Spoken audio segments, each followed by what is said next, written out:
Question 1. A social worker receives a subpoena to release a client's therapy records.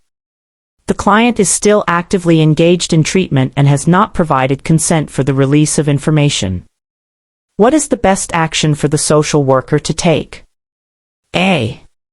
Immediately release the records as requested by the subpoena to avoid legal repercussions. B. Inform the client that their records have been subpoenaed and release them after 72 hours. C.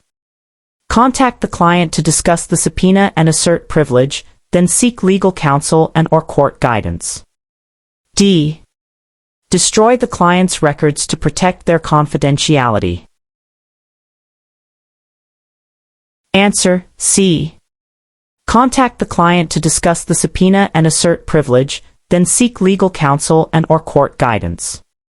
This question tests your understanding of client confidentiality and legal mandates, specifically the best ethical and legal response to a subpoena. The key is that a subpoena does not automatically override client privilege, and client consent is still paramount where possible. The most appropriate initial step involves discussing the situation with the client, asserting privilege to protect their information, and then seeking legal consultation or court guidance to navigate the legal requirements while upholding ethical obligations. For example, a social worker might tell the court that releasing records without the client's consent would harm the therapeutic relationship. Remember, never release records solely based on a subpoena without first attempting to assert privilege and consulting with legal experts, as client confidentiality is a core ethical principle. Question 2. A social worker is conducting an initial assessment with a new client who reports feeling hopeless, has lost interest in previously enjoyed activities, and has a vague plan to end it all but denies immediate intent. What is the social worker's first priority? A. Develop a safety plan with the client. B.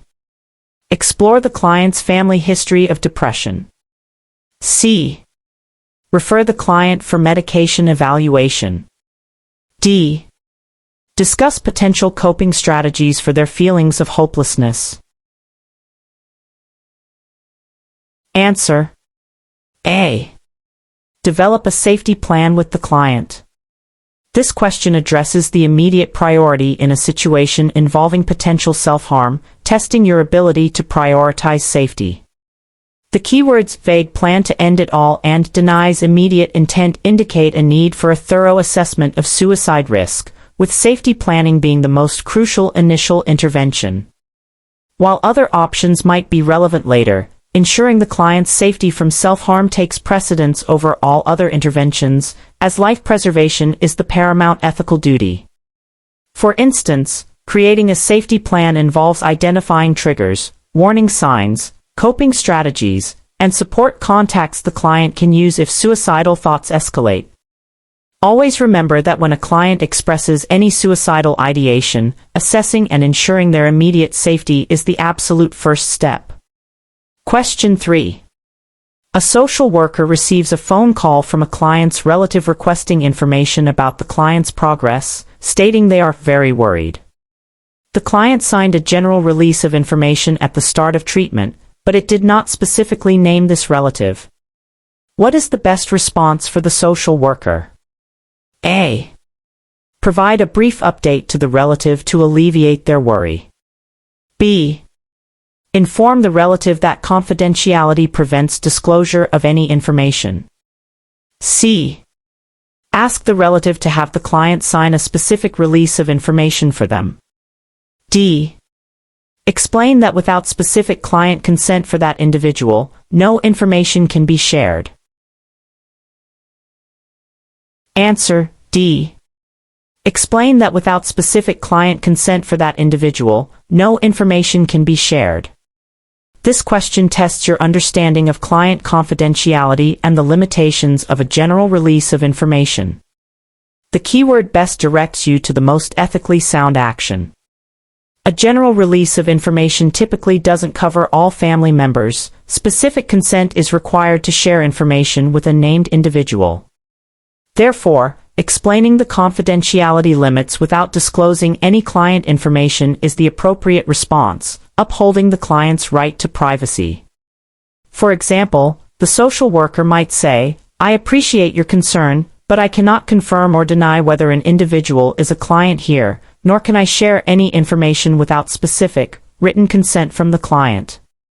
Always prioritize strict adherence to confidentiality guidelines, as protecting client information is fundamental to the therapeutic relationship. Question 4. A client reports that their previous social worker engaged in an inappropriate dual relationship. The current social worker believes this may constitute an ethical violation. What is the first action the current social worker should take? A. Advise the client to file a formal complaint against the previous social worker. B. Document the client's report thoroughly in the client's record. C. Discuss the situation with their supervisor or a trusted colleague for consultation. D. Directly contact the previous social worker to inquire about the allegations. Answer: C. Discuss the situation with their supervisor or a trusted colleague for consultation. This question addresses the initial steps when confronted with a potential ethical violation by another professional, emphasizing consultation. The keyword first indicates the need for an immediate, foundational step. Before taking any direct action or advising the client, a social worker's primary responsibility is to seek consultation to ensure they understand the ethical implications and appropriate procedures. For instance, a supervisor can help analyze the situation, clarify agency policies, and guide the social worker on the proper course of action, which might involve reporting to a licensing board or discussing with the client their options.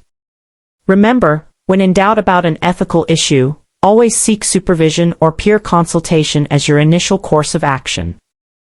Question 5. A social worker is meeting with a client who is experiencing significant anxiety related to an upcoming job interview. The client is visibly agitated and reports difficulty concentrating. What is the most appropriate immediate intervention? A. Explore the client's early childhood experiences with anxiety. B. Teach the client a progressive muscle relaxation technique. C. Discuss the long-term career goals of the client. D. Encourage the client to avoid the interview to reduce anxiety. Answer: B. Teach the client a progressive muscle relaxation technique. This question assesses the most appropriate immediate intervention for a client experiencing acute anxiety, focusing on practical symptom management. The keywords visibly agitated and difficulty concentrating indicate that the client is experiencing acute distress, requiring a direct, calming intervention. Teaching a relaxation technique provides an immediate and practical coping tool to help the client manage their current physiological and psychological symptoms, making it the most appropriate initial response to alleviate immediate discomfort.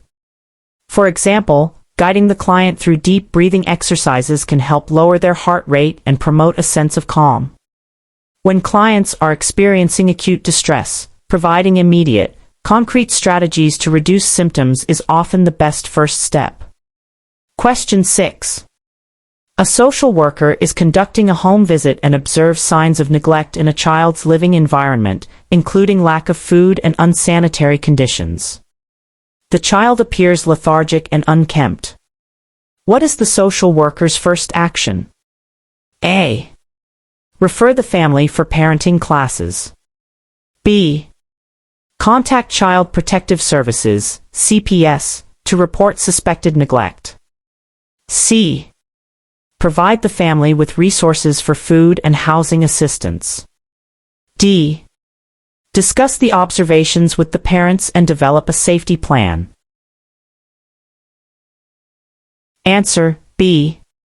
Contact Child Protective Services, CPS, to report suspected neglect. This question tests your understanding of mandated reporting for child neglect, highlighting the first and most critical step. The phrase signs of neglect and the child appearing lethargic and unkempt are clear indicators that immediate action is necessary due to potential harm to a minor. Mandated reporting to Child Protective Services takes precedence over other interventions when there is suspected child neglect or abuse, as the child's safety is paramount. For example, calling CPS would initiate an investigation to ensure the child is safe and receives necessary support. Always remember that suspected child abuse or neglect triggers a legal and ethical obligation to report to the appropriate authorities immediately. Question 7. A new client, recently immigrated, is reluctant to share personal information during the initial assessment, stating that they prefer to consult with their family before making decisions. What is the best approach for the social worker? A.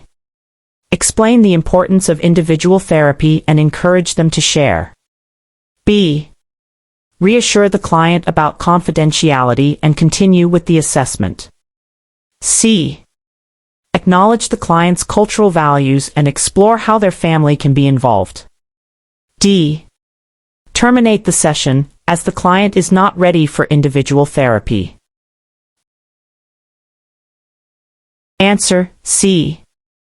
Acknowledge the client's cultural values and explore how their family can be involved. This question focuses on cultural competence in the initial assessment phase, specifically the best approach when cultural values influence client engagement. The keyword reluctant to share personal information and prefer to consult with their family are strong clues indicating a cultural difference regarding individual autonomy versus family collectivism. Acknowledging and respecting the client's cultural values by exploring family involvement demonstrates cultural humility and builds rapport, which is crucial for engagement. For instance, the social worker might ask, "Would it be helpful to have your family participate in some way, or perhaps discuss how their input can be integrated into our work?" Recognizing and integrating cultural values is key to effective and ethical social work practice. Question 8. A client experiencing chronic homelessness has been offered temporary housing, but hesitates, expressing anxiety about living indoors after many years outside. What is the next step for the social worker? A. Encourage the client to accept the housing immediately due to its scarcity. B. Explore the client's fears and concerns regarding the transition. C. Provide a list of rules and expectations for living in the temporary housing. D. Refer the client to a mental health specialist for anxiety treatment. Answer: B. Explore the client's fears and concerns regarding the transition. This question addresses client resistance and the importance of addressing underlying concerns, focusing on the next appropriate step. The client hesitates, expressing anxiety indicates a need to understand their perspective and validate their feelings before pushing for an immediate decision. Exploring the client's fears and concerns demonstrates empathy, builds trust, and allows the social worker to address specific barriers to accepting the housing. For example, the client might fear losing independence or feeling trapped. Understanding these fears helps the social worker provide tailored support and gradual integration rather than simply imposing a solution. Always prioritize understanding the client's perspective and addressing their concerns before proceeding with interventions. Question 9. A social worker is conducting a group therapy session when one member becomes agitated and begins yelling aggressively at another member, threatening to settle this outside. What is the first action the social worker should take? A. Ask the agitated member to leave the group immediately. B. Defuse the immediate aggression by verbally intervening and setting boundaries. C. Allow the other group members to de-escalate the situation. D. Ignore the outburst, hoping it will resolve on its own. Answer: B. Defuse the immediate aggression by verbally intervening and setting boundaries. This question tests your ability to manage crisis situations in a group setting, specifically focusing on the first necessary action. The keywords agitated, yelling aggressively, and threatening indicate an immediate and potentially unsafe situation that requires direct intervention. The social worker's primary responsibility is to maintain a safe and controlled environment for all group members, which means immediately intervening verbally to de-escalate the aggression and reinforce group rules and boundaries. For instance, the social worker might say, "I understand you're upset, but we need to speak respectfully in this group. Let's take a moment to calm down." Prioritizing immediate safety and de-escalation is crucial in any volatile situation. Question 10. A client reports feeling overwhelmed by multiple stressors, job loss, impending eviction, and a recent breakup. They express feelings of helplessness and worthlessness.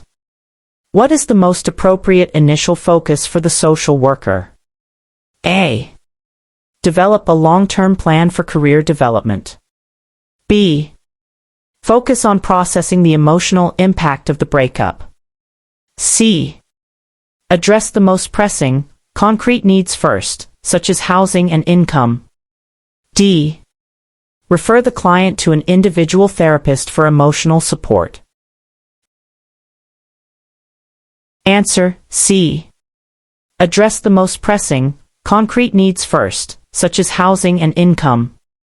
This question assesses the principle of prioritizing needs, especially when a client is experiencing multiple crises, focusing on the most appropriate initial focus. The keywords overwhelmed by multiple stressors, job loss, impending eviction highlight immediate, concrete needs that are foundational to stability. According to Maslow's hierarchy of needs, basic physiological and safety needs must be addressed before higher-level psychological needs. For example, connecting the client to emergency housing or unemployment benefits can reduce immediate distress and create a stable base for addressing emotional issues later. Always prioritize concrete needs that directly impact a client's safety and survival before moving on to deeper psychological work. Question 11. A social worker discovers that their agency's billing practices may be unethical, potentially overcharging clients for services. What is the first step the social worker should take? A. Immediately report the agency to the state licensing board. B. Document the concerns and discuss them with their direct supervisor. C. Confront the agency director directly about the billing practices. D. Ignore the issue, as it is an agency-level problem, not a client-level one. Answer: B. Document the concerns and discuss them with their direct supervisor. This question addresses ethical obligations within an agency setting when discovering potential misconduct, focusing on the first step. The ethical principle of addressing unethical practices requires an internal approach initially. Documenting concerns and discussing them with a direct supervisor or designated ethics committee is the proper first step, following established agency protocols and allowing for internal resolution or investigation. For instance, the supervisor can clarify policies, investigate the claims, or elevate the issue appropriately. Always attempt to resolve ethical concerns through established internal channels first, provided the client's safety or immediate well-being is not compromised. Question 12. During a therapy session, a client reveals that they have been shoplifting regularly to support their substance use habit. The client expresses remorse but states they feel unable to stop. What is the next action for the social worker? A. Inform the client that shoplifting is illegal and they could face legal consequences. B. Focus solely on the client's substance use treatment goals. C. Discuss the ethical implications of the client's actions within the therapeutic relationship. D. Explore the underlying reasons for the shoplifting and its connection to the substance use. Answer: D. Explore the underlying reasons for the shoplifting and its connection to the substance use. This question delves into addressing illegal activities within therapy, focusing on the next therapeutic action. The client reveals they have been shoplifting regularly and unable to stop indicates that this behavior is intertwined with their underlying issues. The social worker's primary role is to understand the function of the behavior within the client's life and its connection to their substance use, rather than immediately moralizing or focusing solely on one aspect. For example, exploring if shoplifting provides a sense of control or is directly tied to funding the addiction can help formulate a comprehensive treatment plan. Remember, exploring and understanding the client's behaviors in context is crucial for effective intervention, even when those behaviors are illegal. Question 13. A social worker is conducting a psychoeducational group for parents of children with ADHD. A parent consistently dominates the conversation, interrupts others, and offers unsolicited advice, causing other members to disengage. What is the best way for the social worker to intervene? A. Allow the parent to continue, as they are engaged in the group process. B. Directly confront the parent about their disruptive behavior in front of the group. C. Set clear group norms and gently redirect the parent during the session, reinforcing equitable participation. D. Meet with the parent individually after the session to discuss their behavior. Answer: C. Set clear group norms and gently redirect the parent during the session, reinforcing equitable participation. This question addresses managing group dynamics and maintaining an effective therapeutic environment, specifically seeking the best intervention for a dominating member. The keywords consistently dominates, interrupts others, and causing other members to disengage highlight a disruption that needs immediate, yet gentle, management. The most effective approach is to reinforce group norms and gently redirect the dominating member during the session itself, which models appropriate behavior and ensures all members have an opportunity to participate. For example, the social worker might say, "That's an interesting point, but let's hear from others as well."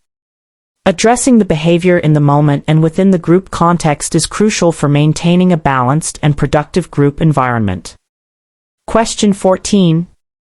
A client expresses a strong desire to continue therapy, but their insurance benefits have been exhausted. They state they cannot afford to pay out of pocket. What is the most ethical action for the social worker to take? A. Continue therapy sessions pro bono until the client is financially stable. B. Immediately terminate therapy, as payment is no longer guaranteed. C. Discuss options for reduced fees, refer to community resources, or explore other affordable treatment options. D. Advise the client to seek a loan to cover the cost of continued therapy. Answer: C. Discuss options for reduced fees, refer to community resources, or explore other affordable treatment options. This question addresses ethical considerations around financial limitations and continuity of care, focusing on the most ethical action. The client's insurance benefits have been exhausted and cannot afford to pay out of pocket presents a barrier to treatment. The social worker has an ethical obligation to ensure continuity of care or provide appropriate referrals when financial constraints arise. Discussing reduced fees, connecting to free or low-cost community services, or helping find other affordable options demonstrates a commitment to the client's well-being and access to care. For instance, the social worker might provide a list of local mental health clinics that offer sliding scale fees.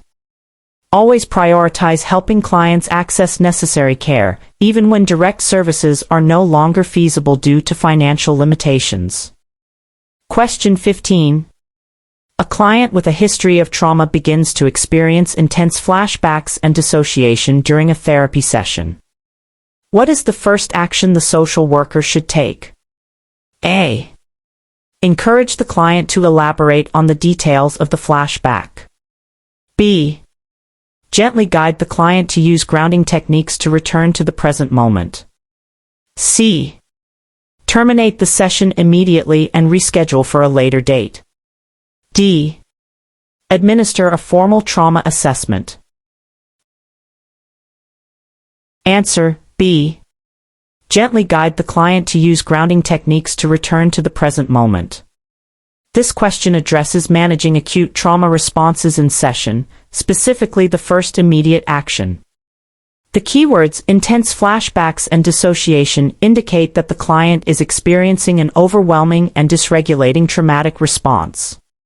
The primary goal is to help the client regain a sense of safety and connection to the present reality, making grounding techniques the most appropriate immediate intervention. For example, the social worker might guide the client to focus on their senses, like naming 5 things they can see, 4 things they can touch, and so on. Prioritizing stabilization and grounding helps the client regulate their nervous system and prevents further overwhelm during a traumatic episode. Question 16. A social worker is preparing to terminate therapy with a client who has met their treatment goals. The client expresses sadness about ending the therapeutic relationship and asks if the social worker can occasionally meet for coffee to catch up. What is the best response? A. Agree to the occasional coffee meeting to maintain the relationship. B. Explain that continuing the relationship outside of therapy would be a boundary violation and unethical. C. Suggest meeting with the client's family for coffee instead. D. Ignore the request and proceed with the termination process. Answer B. Explain that continuing the relationship outside of therapy would be a boundary violation and unethical. This question tests your understanding of professional boundaries and the ethics of post-termination relationships, specifically the best response. The client's request to meet for coffee after termination, though well-intentioned, proposes a dual relationship. Social workers have an ethical obligation to maintain clear professional boundaries and avoid any relationships that could exploit the client or impair professional judgment, even after therapy ends.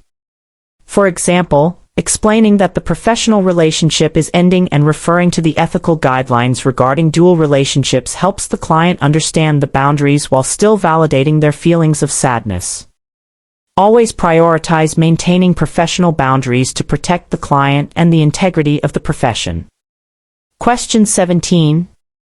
A social worker is working with an adolescent client who confides that their best friend is contemplating suicide. The client asks the social worker not to tell anyone, as it would betray their friend's trust. What is the social worker's first ethical obligation? A. Respect the client's request for confidentiality regarding their friend. B. Explore the client's feelings about their friend's suicidal ideation. C. Assess the friend's suicide risk and take steps to ensure their safety, overriding confidentiality if necessary. D. Advise the client to convince their friend to seek help. Answer C. Assess the friend's suicide risk and take steps to ensure their safety, overriding confidentiality if necessary. This question addresses the ethical dilemma between confidentiality and duty to protect, particularly when a third party is at risk, focusing on the first ethical obligation. The phrase "best friend is contemplating suicide" immediately raises a duty to protect a third party from harm, which legally and ethically overrides client confidentiality in most jurisdictions. The social worker must assess the friend's risk and intervene to ensure their safety, which may involve breaking confidentiality.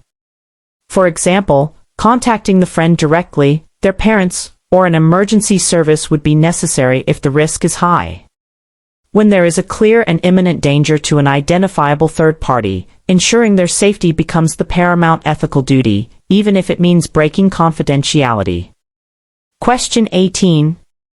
A client with a diagnosis of borderline personality disorder frequently calls the social worker outside of scheduled appointments, often with urgent but non-crisis demands for attention. What is the best way for the social worker to manage this behavior? A. Ignore the calls to extinguish the behavior. B. Answer all calls to maintain a strong therapeutic alliance. C. Set clear boundaries and communicate expectations about communication outside of sessions. D. Refer the client to a different therapist who specializes in borderline personality disorder. Answer: C. Set clear boundaries and communicate expectations about communication outside of sessions.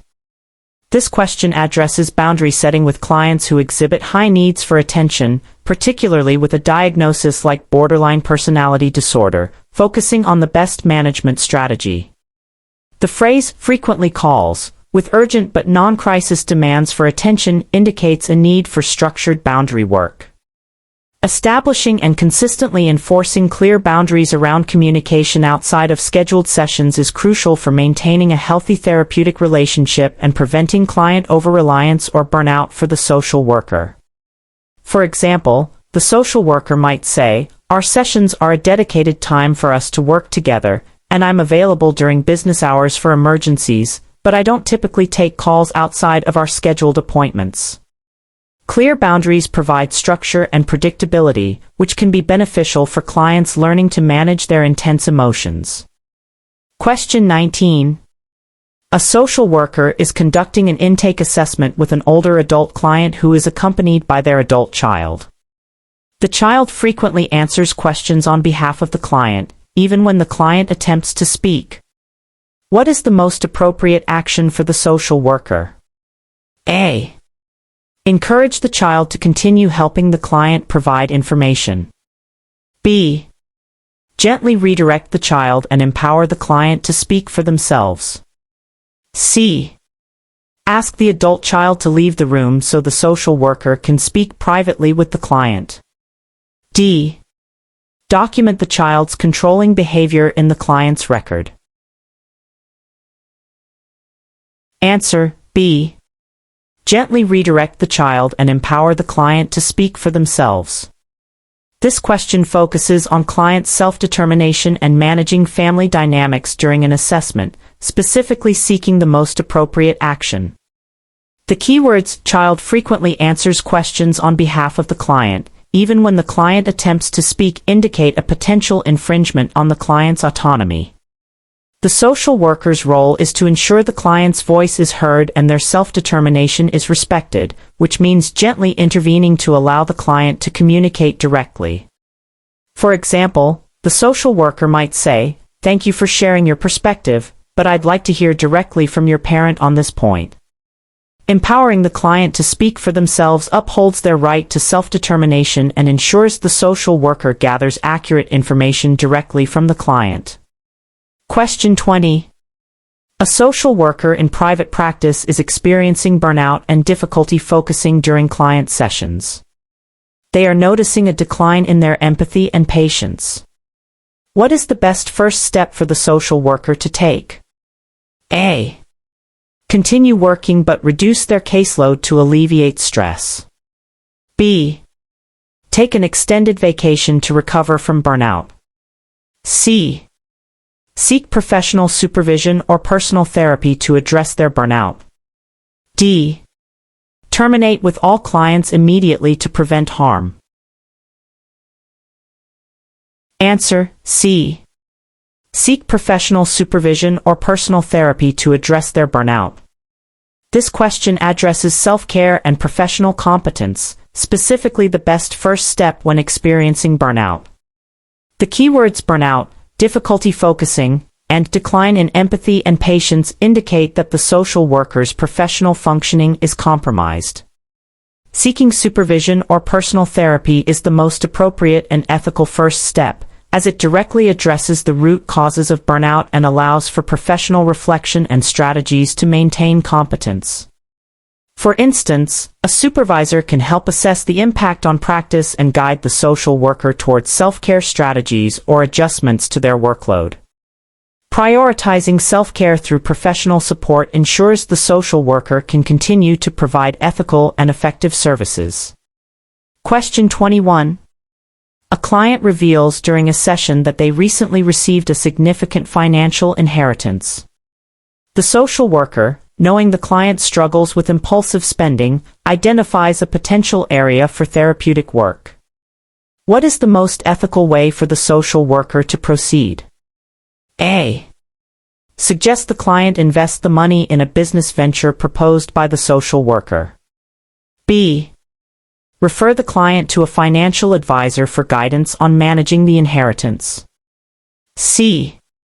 Explore the client's feelings and plans regarding the inheritance within the therapeutic context. D. Advise the client to keep the inheritance a secret to avoid exploitation. Answer: C. Explore the client's feelings and plans regarding the inheritance within the therapeutic context.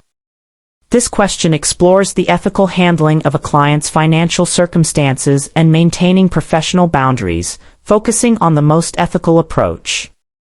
The key here is to integrate the new information, significant financial inheritance, into the existing therapeutic framework, especially given the client's impulsive spending challenges. The social worker's role is to help the client process their feelings, develop responsible plans, and explore the psychological impact of the inheritance within their established treatment goals. For example, the social worker could help the client understand how past impulsive behaviors might influence their current decisions about the money. Always integrate relevant life events into the therapeutic process while strictly avoiding any financial or business involvement, which would constitute an unethical dual relationship.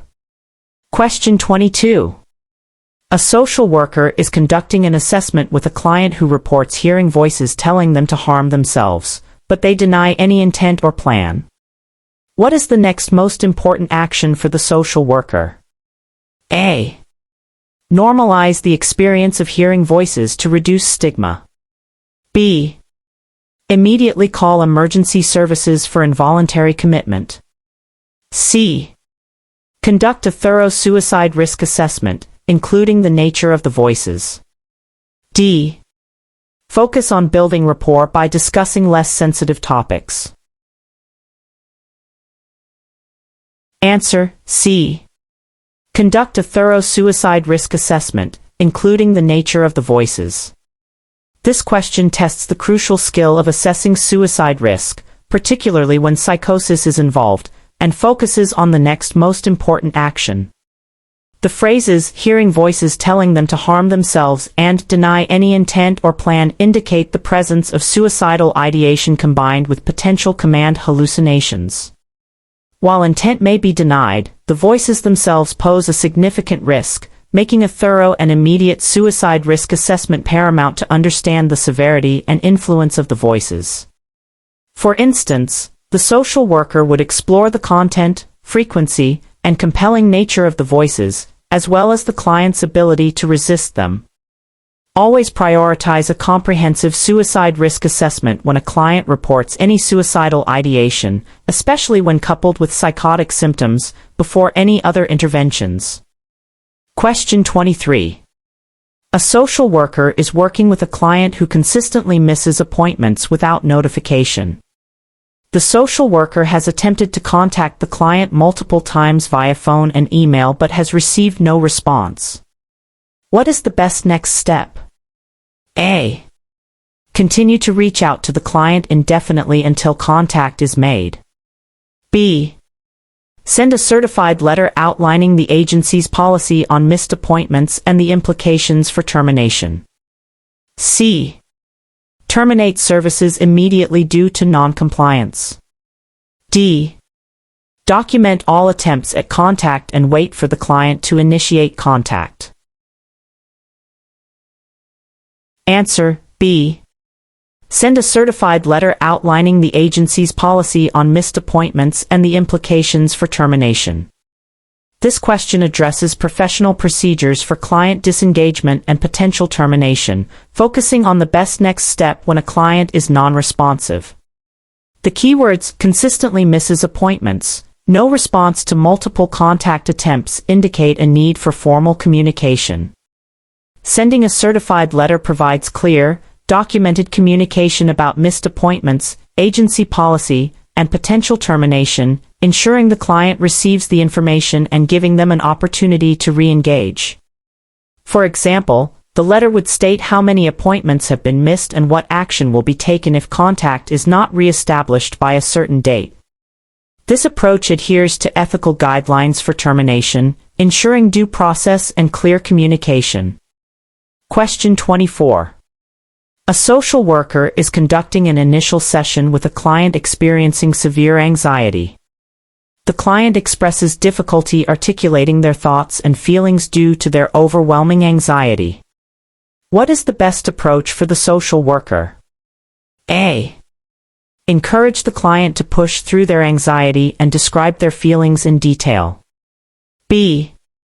Shift to closed-ended questions and concrete topics to reduce pressure. C. Suggest the client return when their anxiety is less severe. D. Focus on exploring past trauma as a potential root cause of the anxiety. Answer: B. Shift to closed-ended questions and concrete topics to reduce pressure. This question addresses accommodating clients experiencing acute distress during assessment, focusing on the best approach. The phrase "difficulty articulating their thoughts and feelings due to their overwhelming anxiety" indicates that the client is currently too dysregulated to engage in deep emotional processing. Shifting to closed-ended questions and concrete topics reduces the cognitive and emotional load on the client, allowing them to participate without feeling overwhelmed and helping the social worker gather basic, essential information. For instance, instead of asking, "How does that make you feel?" the social worker might ask, "Are you able to manage your daily tasks?" This approach prioritizes client comfort and facilitates initial engagement when intense anxiety is present. Question 25. A social worker observes a colleague regularly arriving late to work, missing deadlines, and appearing disheveled.